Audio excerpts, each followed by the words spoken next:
Okay, so this is the coach spotlight on Mr. Flint Dollar. So, Mr. Flint Dollar, I've heard that you're a beloved teacher in Macon. The camp really, really misses you, and we would like to ask you a few questions. Okay, So, shoot. first would be, can you give me an overview of your teaching career? So I started teaching begrudgingly. I was a organist choir director in South Texas near Corpus Christi and got a phone call from a friend in Nashville who said there's a teaching position open at a boarding school in Sewanee, Tennessee, and they want you to interview. And I said, I don't teach.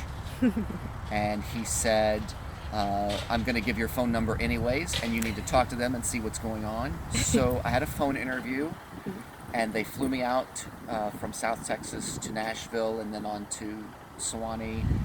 And I ended up teaching a year at a boarding school in Sewanee, Tennessee, Wow. and found a love of working with middle and high school students in that year. And then God had other plans, so I ended up coming to Mercer University for a master's degree in organ performance with the late Dr. Bob Paris. Yeah.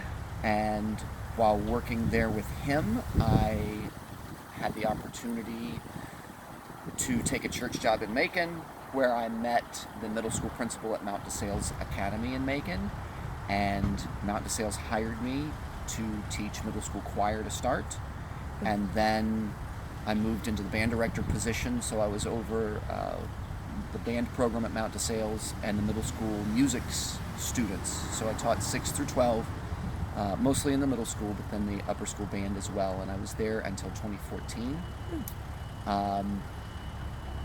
Most recently, I completed a master's in music education from Indiana State University, graduated there, and taught a year of elementary school in Indiana. And now, the next year, I am in Harrisonburg, Virginia, teaching middle school choir again. Thank the Lord that I'm back in middle school at Kate Collins Middle School in Waynesboro, Virginia. So I've been all over the country. I've taught mostly middle school, but a little bit of elementary. I've been a choral director for 20 years and church musician for 25 years. So it's a long career of teaching, not just in the classroom, but in the church as well. Interesting. So why have you decided to return to mentor the campers this year? There's backstory in that question. 2014, Carla Redding Andrews contacted me to teach music theory for the camp. And I said, absolutely, anything for Miss Carla. Anything at all for Miss Carla. And when I left Macon later in 2014,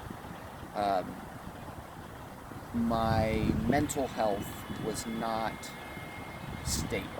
It was a rough transition for me personally. And it was not even a thought process to come back to Macon because I was not in a good place and I had so much hurt when I left. So even though Carla had asked me to come back, I couldn't. I wanted to, but I couldn't.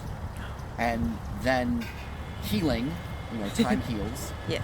And teaching at Kate Collins in Waynesboro, I had 2 students that I knew needed Carla.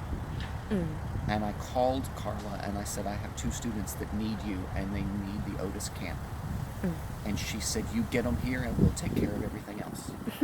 And then she said, if you come with them. And I said, do you really want me back? And she said, I've been trying to get you back for 5 years. I want you back. And that's how I came back. And I am so glad to be back. I said on the Channel 13, it was like coming back to family. I've seen so many students and people that have major fingerprints on my life. And to be back at this camp, it's like coming back home for a little bit. So, yeah, I think this is going to be a long-term thing.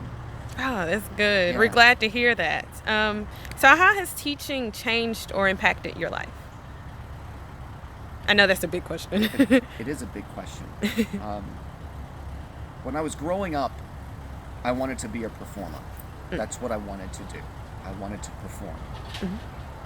And I got into the performance world and I went, this is not what I thought it would be. It was not, and I don't know why it wasn't what I thought it would be. I don't know what I thought it would be, but it wasn't what I was expecting. So when I realized that the church work that I was doing was teaching, going into a classroom was a natural transition. To be in a formal classroom was a very natural, easy transition to make. The joy, excitement, recognition when a student struggles with a concept and then they get it is better than anything I've ever experienced. I've performed literally all over the world, and nothing, even Performers High, does not, for me, does not match the feeling when a student gets it the first time, or when they realize I actually understand this, and the light bulb turning on, clicking, and you can watch it on their faces. That is, every time is a memorable experience for me. I would much rather be working with a choir and directing than performing solo, because they're showing what they can do, and I help them get there. And to know that I'm making that impact. I had a student that came in to meet with me Saturday. She's at Clark and wants to be a cosmetic chemist. And she said, Mr. Dollar, I don't play my saxophone anymore. And I said, why not? And she said, when you left, it hurt. And I tried to play, and I just didn't have it anymore. I didn't have the passion anymore. And I said, why would you let somebody take your passion? And she said, I don't know. But my roommate had some music the other day, and I could still read it. I haven't played my saxophone in 4 years, and I could still read the music. I could still do it. I could still count it. I could still read the notation. And I couldn't believe that after all that time, I hadn't picked up a horn, and I could still read it. And I still knew what it sounded like. I could hear it in my head just by looking at it. And that is the fingerprint that I left on her life. And the fingerprint that she left on my life is telling me that that fingerprint is there. And that relationship. So that is where teaching is for me. That I still have those fingerprints on people's lives, children's, students' lives, and that they're still using the skills that I taught them, even if it's not all the time, but if they're still there, is incredible and humbling. Interesting.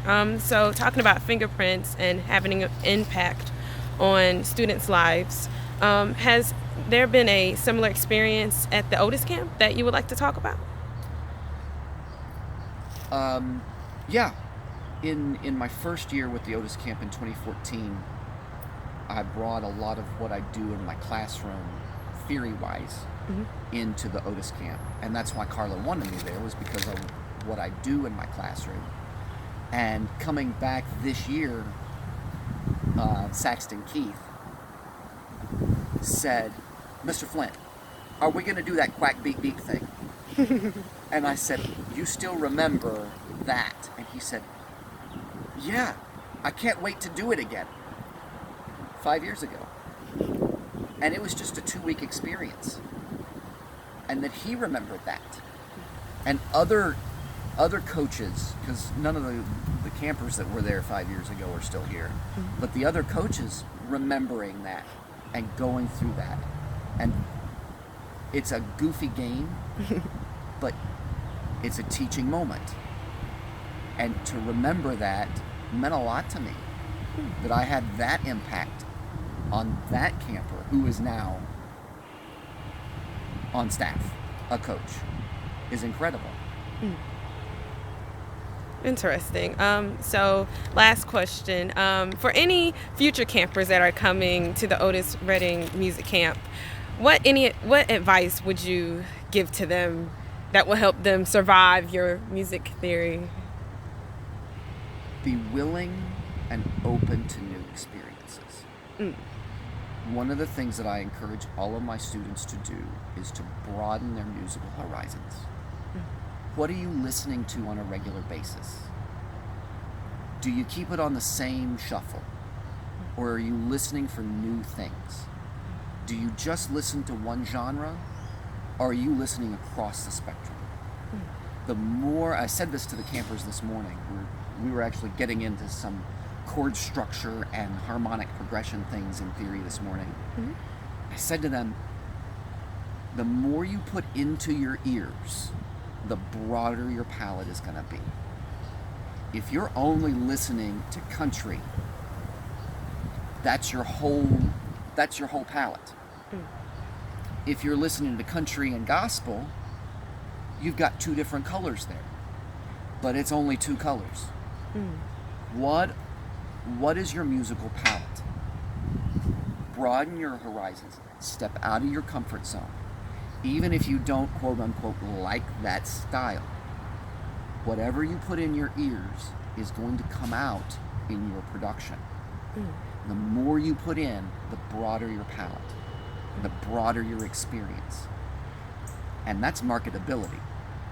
If your gig is right here, I can do country music, I can do classical, I can do jazz, and that's it. There's all this out here you could be doing and you could be making money in. But this is it. You've limited yourself. Broaden your scope.